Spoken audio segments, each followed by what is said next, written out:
Who is more unlucky, Sanju Samson or Ruturaj Gaikwad? फोनो friend है.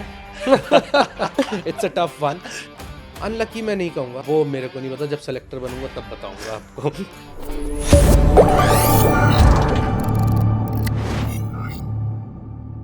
कई लोग मानते हैं ऋतुराज गायकवाड़ की किस्मत थोड़ी सी 19-20 है, अपॉर्चुनिटीज कम दी जा रही है कंपैरिजन में.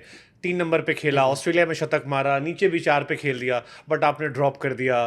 देखिए, वो तो पार्ट एंड पार्सल है, वो तो चलता ही रहेगा. लेकिन आप ये देखिए, वो जब जब मौका मिलता है वो आके कुछ अलग ही नज़र आता है. तो मेरे लिए ये दो प्लेयर खास है. Who is more unlucky, Sanju Samson और ऋतुराज गायकवाड़? फोनो फ्रेंड है. It's a tough one.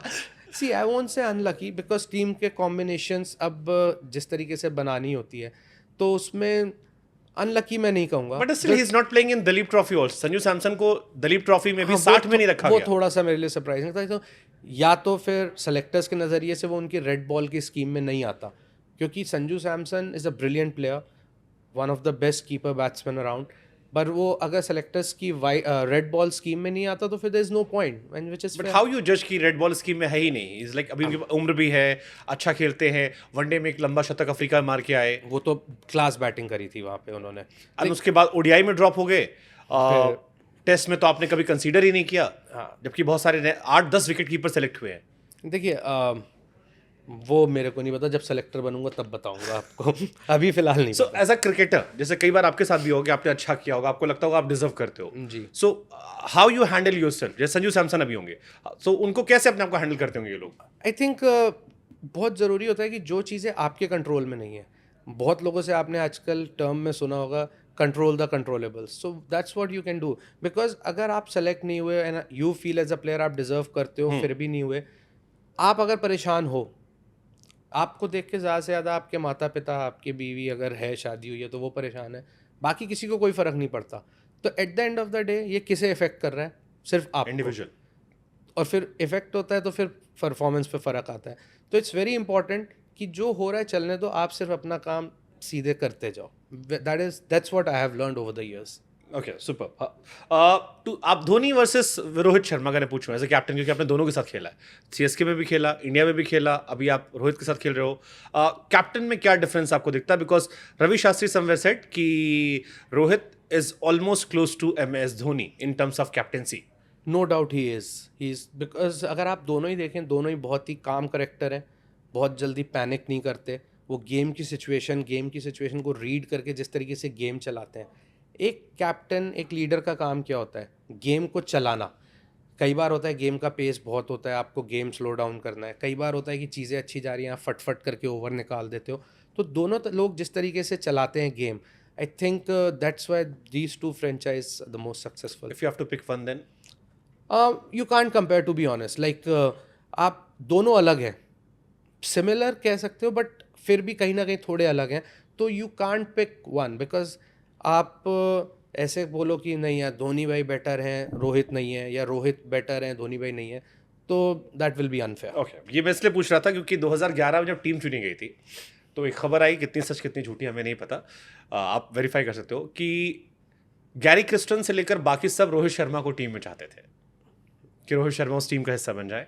It was MS Dhoni जिन्होंने पीयूष चावला, 14 लोग सेलेक्ट हो गए थे, 15th नाम को लेकर चल रहा था ये होगा या ये होगा. धोनी ने पीयूष चावला का नाम रिकमेंड किया एंड रोहित शर्मा के ट्वीट अभी भी वायरल होते हैं जो रोहित पर ने उस ट्वीट में मेरा नाम नहीं है कहीं, ना धोनी भाई का ना गैरी क्रिस्टन वो का. उनकी अपनी कहानी थी, उनको सिलेक्शन नहीं हुआ, ही वाज डिसअपॉइंटेड. बट वो मतलब बड़ा इंटरेस्टिंग किस्सा रहा 11 का फिर तो. लेकिन जब आप इंडिया में खेलते हो तो कहीं ना कहीं आप 3 स्पिनर तो लेके चलोगे. तो उसमें अश्विन ऑफ स्पिनर, भज्जूबा ऑफ स्पिनर, तो फिर एक आपको अवे गोइंग तो चाहिए ना. तो फिर what's the most beautiful memory about 2011 world cup? See everyone talks about कि वो माई बाई का छक्का, वो तो है, लेकिन एक छक्के ने मैच नहीं जिताया, गौतम गंभीर ऑलवेज से. लेकिन मेरे लिए जो मेमोरी थी वो थी जो ऑस्ट्रेलिया को नॉकआउट में हराया, जो वहाँ पे युवी भाई ने और रैना भाई ने जो पार्टनरशिप करी. बिकॉज ऑस्ट्रेलिया एक ऐसी टीम है, वो नॉकआउट में आते ही कुछ अलग क्रिकेट खेलने लगती है, और वहाँ पे उस टाइम की उस टीम को जो नॉकआउट में हराना, that was phenomenal. I remember Brett Lee को चोट लग गई थी एग्जैक्टली And वो फिर फिर उन्होंने भी bowling उन्होंने की थी। बॉल डाला, तो मेरे लिए वो एक मैच बहुत इंपॉर्टेंट गेम था। और जिस तरीके से वो प्रेशर गेम सिचुएशन में युवी भाई ने और रैना भाई ने बैटिंग करी, क्योंकि लोग बहुत ज़्यादा वो 30-35 रनों की बात नहीं करते, पर वो 30-35 रन उतने इंपॉर्टेंट थे जितने एक 100 इंपॉर्टेंट होता है। इंडिया का सबसे बड़ा क्रिकेटर आपकी नज़र में कौन है? देखिए, you can't name one because there are so many legends here, but for me Sachin paaji is always at the top. Why Sachin is so special? Because the way he batted throughout his career.